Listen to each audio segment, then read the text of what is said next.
Hola, buenas tardes. Estaremos presentando nuestra actividad 2, que se trata sobre los factores asociados a la violencia. Pues primero nos dice que la violencia se clasifica en tres tipos, que es la intrafamiliar, de pareja y la comunitaria. También pues dentro de esto se toma como criterio de clasificación si la agresión se desarrolla dentro o fuera del hogar. Si es autoinfligida, pues que esto influye el suicidio o intentos asociados a este, o la colectiva, la cual es desarrollada por grandes grupos por motivos sociales, políticos o económicos.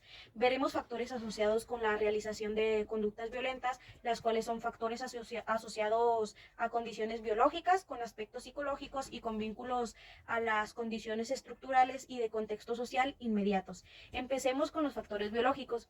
Pues aquí nos habla sobre mecanismos de agresión y pues de comportamientos que tenemos los humanos, que son asociados con los de los animales, que estos implican comportamientos violentos. Luego, pues como ejemplo nos pone el herir de gravedad o matar reduce la capacidad de responder pues a los adversarios, permitiendo el acceso y control a los recursos disponibles. Pues aquí no se cuentan con mecanismos innatos que impidan asesinar a un individuo pues de nuestra propia especie, pero también nos dice que esto no es tan certero porque vamos evolucionando y razonando sobre nuestras conductas y comportamientos. La agresión impulsiva se relaciona con la falta de inhibición de la corteza orbitofrontal sobre la amígdala, de forma que una disminución de la actividad serotogénica correlacionada con agresión impulsiva. Pues aún con todo esto, es improbable que un individuo con una sola sustancia química o una estructura anatómica sean las responsables del descadenamiento. A mí me va a tocar hablar sobre los factores de tipo psicológicos. En estos habla de varios factores que hay y como estos pues te habla de las diferentes perspectivas psicológicas que hay con el tema de la violencia. Habla de la perspectiva conductual, que se enfoca más en cómo los estímulos antecedentes o los estímulos anteriores que nosotros tenemos y las consecuencias influyen en nuestros comportamientos de violencia. Habla también del cognitivismo, que dice que como hubo existencia de signos violentos que nosotros aprendimos en la niñez, estos influyen en nuestra interacción, en nuestro entorno físico y en nuestro contexto social. Y por eso hay gente que reacciona de manera violenta. También está la teoría cognitiva social, que es de Bandura, que habla que pues, las personas responden de una manera agresiva porque tuvieron algún signo, o sea, sí, porque tuvieron algún signo de violencia o fueron víctimas de violencia en la niñez. También habla de la perspectiva patogénica, que pues relaciona los trastornos como ansiedad, depresión, el trastorno de déficit de atención, la hiperactividad con conductas violentas. Habla también de los desórdenes de personalidad, que menciona la correlación que hay entre los diferentes trastornos de personalidad con la tendencia a la violencia que tienen las personas. Y habla de la psicología social, que en esta parte habla de que la violencia es un conjunto de expresiones agresivas que ya están condicionadas por aspectos ya sean sociales o culturales en una persona. Y en esta parte también critican la visión de la patología, y porque argumenta que la mayoría de los actos de violencia que son cometidos por personas que son funcionales dentro de su contexto, pero pues que estos responden a ideologías o prejuicios que ellos ya tienen establecidos. Y ya en la parte de los factores del contexto social inmediato, nos habla sobre la naturalización de la violencia en los ambientes de crecimiento, que pues aquí dice que los entornos en donde los niños crecen o los adolescentes crecen, el uso de violencia o métodos agresivos para disciplinar se han vuelto pues bastante comunes, y esto pues tiene mucha influencia en la violencia. Habla también del impacto familiar, en cómo la familia influye mucho en conductas violentas. Habla también de la influencia de las instituciones educativas, que como una mala práctica del sistema o un modelo negativo de algún profesor, pues resulta un nivel de violencia entre los estudiantes. Habla también del papel de las pandillas que tienen en la violencia y cómo los niños o los adolescentes buscan entre las pandillas una protección o el lograr encajar. Y habla también del género y la violencia, que en esta parte pues habla de que los hombres tienden a presentar un mayor como o sea, son más propensos a que los hombres a que se comporten de una manera violenta, y pues que esto es más por por elementos patriarcales que ya están como asignados dentro de la sociedad. Pues bueno, cuando analizamos la situación en cuestión de salud, vemos que la violencia va más allá de actos simples, más profundos. Descubrimos que está un poco más arraigada a factores estructurales, los cuales nos afectan diariamente en nuestra sociedad. La anomía, la corrupción y la exclusión social, pues son algunas de las formas pues en las que alimentan este problema. Nos damos cuenta de que estas fuerzas nos pueden llevar a comportamientos violentos, a menudo como forma de protesta por la falta de acceso a derechos que deberían de estar garantizados por nuestros estados.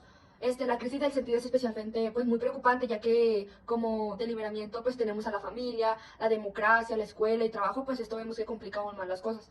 Vemos que la crisis dificulta la garantía de derechos mínimos para las personas, ya que pues, los estados luchan por mantener el orden y la cohesión social en entornos pues, cada vez más desafiantes. Pues la violencia se convierte en una expresión de la frustración y la alienación que muchos sienten hacia un sistema que perciben como incapaz de cumplir con algunas responsabilidades pues muy básicas. Además, pues nos preocupa cómo invisibilizan las formas pues de que la violencia va más a argumentos basados pues en valores ideológicos, que pues esto dificulta aún más la situación en el abordar pues los problemas. Y pues en resumen de los factores, pues nos damos cuenta de que son pues la exclusión, la anomía y la crisis, pues desempeñan un papel crucial pues en la perpetuación de la violencia. Pues entendemos que abordar pues el problema requiere un enfoque integral y multidisciplinario en el cual pues reconozcamos la complejidad de la situación y pues busquemos soluciones sostenibles pues a largo plazo. Reconociendo que la violencia es una problemática bastante fácil de transmitir, pues la psicología en estos casos puede ayudar para pues la prevención y el mantenimiento de estas situaciones para que evitar que sigan sucediendo. Por ejemplo, pues a nivel preventivo, desde una perspectiva neuropsicológica, la lectura nos señala que, por ejemplo, lo que se podría hacer es la realización de evaluaciones a niños y adolescentes con riesgo de conducta delictiva. Esto con la finalidad de poder prevenir desde mucho antes, por ejemplo, algunos déficits de IQ verbal o en las funciones ejecutivas, las cuales son variables pues bastante estrechamente ligadas, según indica la lectura, a lo que son diversos problemas de conducta pues ya en la adultez. Otra respuesta que maneja el libro nos dice sobre insistir en la creación de condiciones locales con el objetivo de la desnaturalización de la violencia. Esto pues para romper el esquema generacional que se ha llevado durante muchos años de la violencia, porque bien sabemos que la violencia es algo bastante fácil de aprender en cualquier tipo de disciplina y pues por ejemplo más en los más pequeños, lo cual pues solo va a provocar que se desarrolle como una bola de nieve a través de los años. Entonces lo que busca este punto es romper con ese esquema, con la creación de sistemas de protección, el desarrollo de identidades tolerantes, una facilitación de mecanismos pacíficos de solución de conflictos, por ejemplo. Y por ejemplo una última respuesta que nos maneja la lectura sobre este tema es por ejemplo cómo en el ámbito terapéutico conviene el desarrollo de intervenciones psicoeducativas, pues cuyo énfasis debe ser la reducción de riesgo pues asociado a las conductas delictivas, ¿no?, que se evidencian. Y por ejemplo, de hecho, abordaje lo podemos lograr con la formación de competencias sociales, involucrando pues, reforzamientos positivos y el cambio de conductas negativas, por ejemplo. También la enseñanza de conductas alternativas, la extinción de hábitos desadaptativos, muy importante este punto, porque pues muchos de nosotros poseemos hábitos en nuestra vida diaria que nos llevan a algún estrés extremo, nos llevan a la ansiedad, nos llevan a tener bastantes pensamientos negativos y pues todo eso al final como un río desemboca en la violencia, puede desembocar en la violencia. Entonces pues muchos de estos hábitos realmente no son nada positivos para nosotros y es una buena técnica, por así decirlo, pues ver cómo podemos deshacernos de ellos. Es un poco de lo que nos comenta este punto, así como también pues el entrenamiento en habilidades sociales, muy importante. Por algo que decía muy bien aquí sobre la tolerancia, dice técnicas de regulación de la ira y la tolerancia, porque bueno, bien sabemos, muchos de nosotros podemos molestarnos por algunas situaciones diferentes en la vida, pero no por eso significa que todo tiene que desembocar en algún acto violento. Tenemos que aprender a regular estas emociones, ¿no?, que es lo que maneja la lectura, y pues la interpretación de diferentes situaciones sociales, entrenamiento de relajación y el afrontamiento, por ejemplo. La opinión pública sin que el usuario sea consciente de ello. No vamos a cambiarlo, sino vamos a influir en ello para que la última palabra sea de ellos. Esto se puede lograr mediante 4 formas, que es la obediencia, la socialización, la conformidad y la persuasión.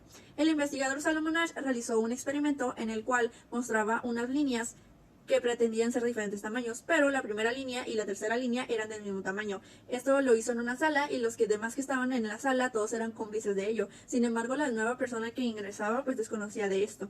Y él hacía la pregunta de cuál era la línea más larga a pesar de que había dos.